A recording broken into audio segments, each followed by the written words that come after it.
All right, today we're diving into a real scientific detective story. Our subject is an object you see every single day, the sun. And the mystery? Well, it's a fundamental crisis in our understanding of how our own star actually works. Let's get into it. The sun?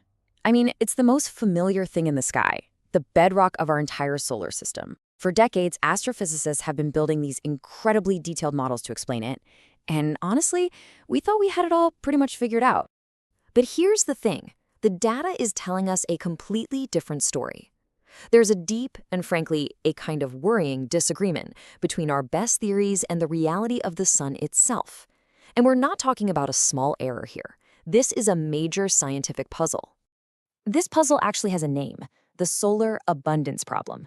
You can think of it as an identity crisis for our star, and it challenges the very foundations of how we understand not just our sun, but pretty much every other star in the universe. Okay, so take a look at this. This graph is basically the crime scene. It shows the difference in the speed of sound deep inside the sun. Now, that perfectly straight line at 0, that's the actual sun, measured with incredible precision. The colored lines, those are our best, most sophisticated computer models. And well, as you can see, they don't match. They are fundamentally, undeniably wrong. And this isn't some old problem that's been gathering dust. As leading astrophysicists are saying, it is a live, unsolved mystery that has had the entire field stumped for years. The real question is, why? And to figure that out, we've got to look at the clues. You know, the mystery gets even deeper when you realize just how good our data is.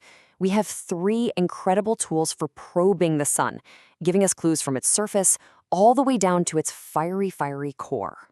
First up, we have helioseismology. Now, that's a fancy word, but think of it like giving the sun an ultrasound.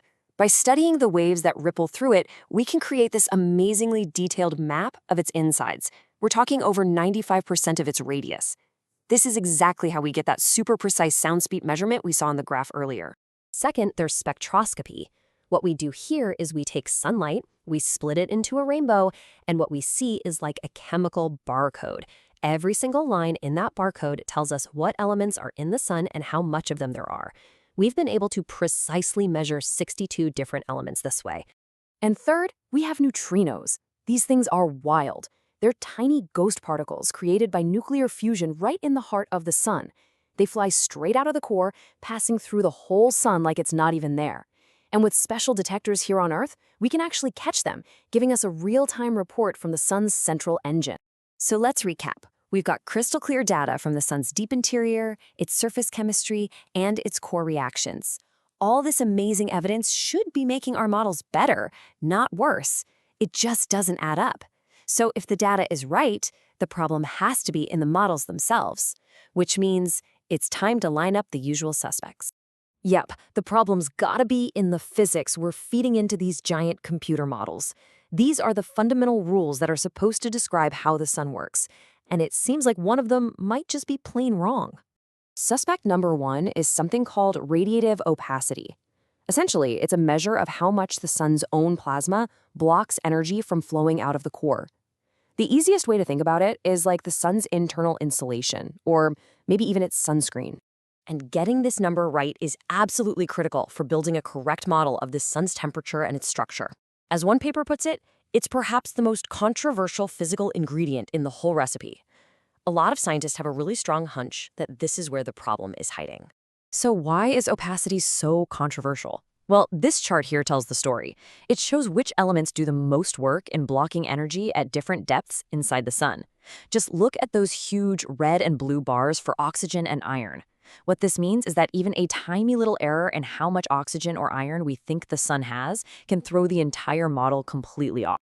Of course, opacity might not be working alone. There are other potential accomplices here, all incredibly complex physics. Things like the way heat boils and churns in the outer layers, the fundamental rules of how plasma behaves under insane pressure, or even the super slow sinking of heavy elements over billions of years. Any one of these could be hiding the error we're looking for. But what if we're looking in the wrong place entirely? What if the mistake isn't in the physics of the sun today, but it's a ghost from its ancient past? This leads us to a really fascinating new theory.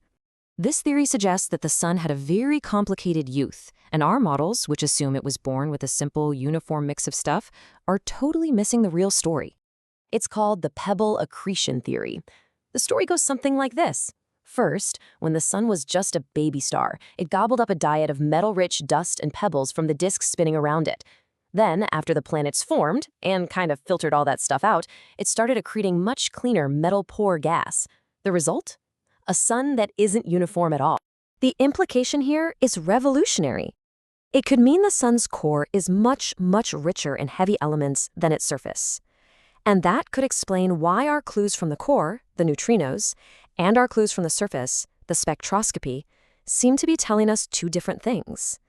Our models are confused because they assume the sun is the same through and through. So, with all these suspects and these competing theories, how do we finally crack this case? Well, scientists have a pretty clear wish list of the breakthroughs they need. To solve this, scientists need to probe the deep core using these super elusive gravity modes. They need to measure specific types of neutrinos to confirm what the core is really made of. And critically, they need better lab experiments to finally nail down that tricky opacity of iron and oxygen. Each item on this list is a huge project, but each one holds a potential key to the puzzle. And solving this matters immensely. The sun is our benchmark, right? It's our reference point for the entire cosmos. It's the cornerstone we use to test our theories of how all stars live and die. If our model for our own sun is broken, then our understanding of stars everywhere is on shaky ground. So the takeaway here is that our own star, the one we see every day, is still hiding these profound secrets. It's a humbling reminder that even in our own cosmic backyard, there is so much left to learn. And it really makes you wonder, what else is out there just waiting to be discovered?